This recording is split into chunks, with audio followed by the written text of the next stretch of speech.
Well, my favorite race, I don't know, there's a lot of good tracks out there I like. It's hard to say just one, to tell you the truth. I like West Plains racetrack. I like Batesville racetrack, and Eldora has been good to us. Used to be. It used to seem like it was more racy than it is nowadays there at Eldora. But there's a lot of good tracks out there. It's hard to pick out just one.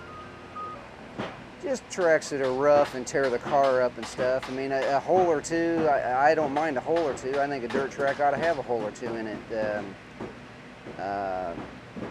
I don't know, a lot of people, there's a little track, Macon, Illinois, that everybody don't like. I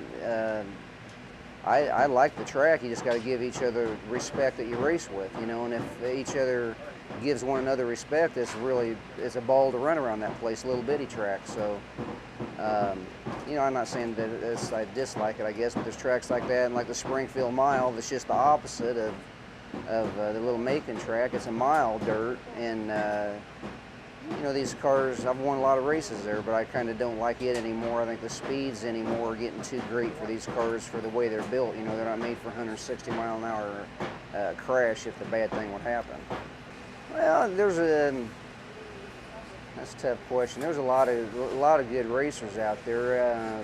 The guys that I enjoy racing with, a lot of these guys, they just, we give one another respect. Like the other night was racing up here, Chris Madden and myself and Pearson, Wendell's my buddy here right from Batesville there, and Scott, Shannon here. A lot of us had a lot of good battles and sort of respect one another, not running over each other's air cleaners, I call it, and that's what I like to race like is, good racing side by side, and then, winner, best man win, but, not run over, take the guy out or run him dirty. Because there's a lot of times that you as a driver know when you're getting drove dirty and when you're not, and there's a lot of that goes on out there that people don't see, but the drivers do, and that's what I like to do is to race clean if I can. I mean, I bump into people now and then, nobody's perfect, but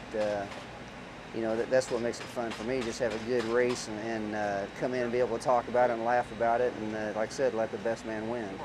Yeah, it is a problem. I don't know the answer for it either. You do have to start somewhere, but they do have lower classes than this to start in, or possibly not run at this clientele race, where,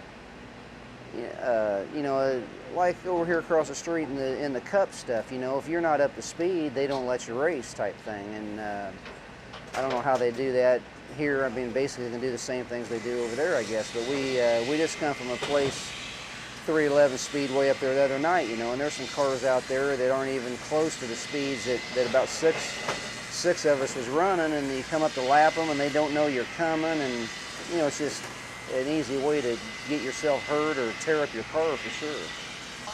Well, I get asked that a lot, and I got a lot of great sponsorship help, and to run an operation for a year, when you already have your engines and your hauler and stuff like that, the number is astronomical, but a guy's going to spend $500,000 a year just a budget, if you throw in all your expenses and your payroll and stuff like that, and that's on the low side compared to what some of the pavement stuff is, but a guy, there isn't very many sponsors out there in the dirt that even spend any kind of, $500,000 a year. A lot of these guys, if we get 100 is like $1 million to us. We do real well in the souvenirs. My wife takes care of that, does a real good job on it. We sell a lot of stuff over the internet. I think we do as good as anybody. We just don't brag about it the way some of them do. Well, I didn't know where that came from. Yeah.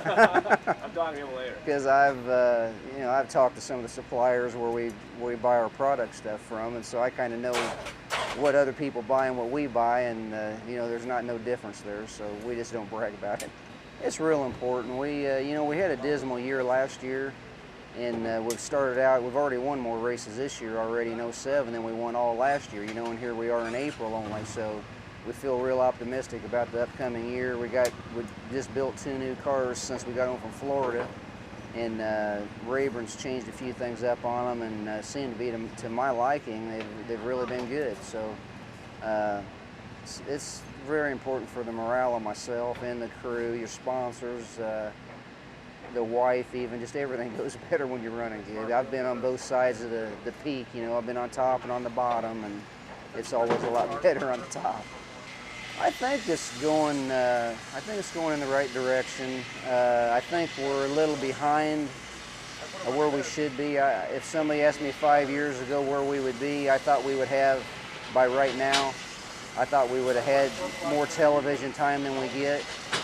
I think they are working on that, but the tape delayed stuff don't seem to be what you can go sell to Pepsi-Cola or Budweiser or some of the $500,000 type sponsors I was talking about a minute ago. They want some live television time, and then they got to have an organization that runs it in a manner like what NASCAR does, to where it don't take all day, on television. But I think we're slowly getting there, but I thought we'd have been there by now. To answer your question, I guess like I said, I think we're heading in the right direction. It's just taking longer than I thought.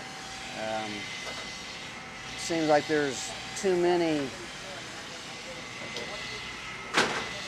The racer in this sport, like Brownstown there the other day, the payback and stuff there's not very good. And, there's a lot of people. We won the race and got $10,000, and that was good for us. But Shannon, run fourth in my other car, and, gets $2,500 for fourth, and, don't really even cover expenses. What about them other 80 people that went home with not hardly any at all, and the promoter carries out of their 6 figures to the bank? Something in there. What I'm saying is they're not putting any money back in the facilities, and to me they need to be looking at taking care of some of the racers, or they're not going to be a lot of them left down the road in a few years without having some big sponsors behind it, or the dads that love it and spend a lot of money helping their son get racing or whatever.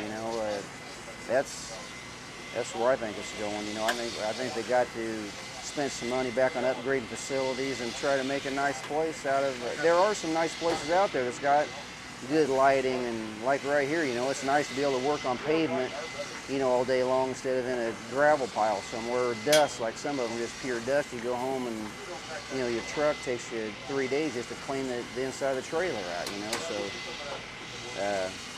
I like that, hear about that kind of thing.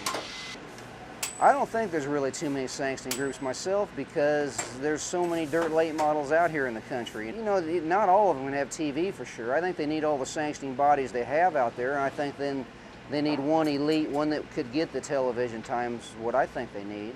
Well, it's a fight between the World Outlaw Group and the Lucas Oil thing there. They both, it just depends on who you talk to, which one's on top of the mountain there. World Outlaws is definitely, I've run their deal for 3 years, and they're definitely headed in the right direction. I think this year is their best year as far as their scheduling goes, as far as the racing and stuff. But they've cut some money things back that is going in the wrong direction for the racer. But I think they're working on trying to get some television stuff put together, and they do have television stuff put together, but it's not. It's a tape delayed thing, and like I say, it is good, and the fans like that. I hear it all the time. The fans that watch us on television, but dollar-wise for the sponsor, they want it live, to be able to get their benefit from it. So, someday hopefully we can get some live stuff, like they have the NASCAR stuff, because I hear it every day from the fans that. They love our kind of racing. They'd rather watch it than watch the pavement racing, but just nobody brings it to them as easy and as nice as what NASCAR does.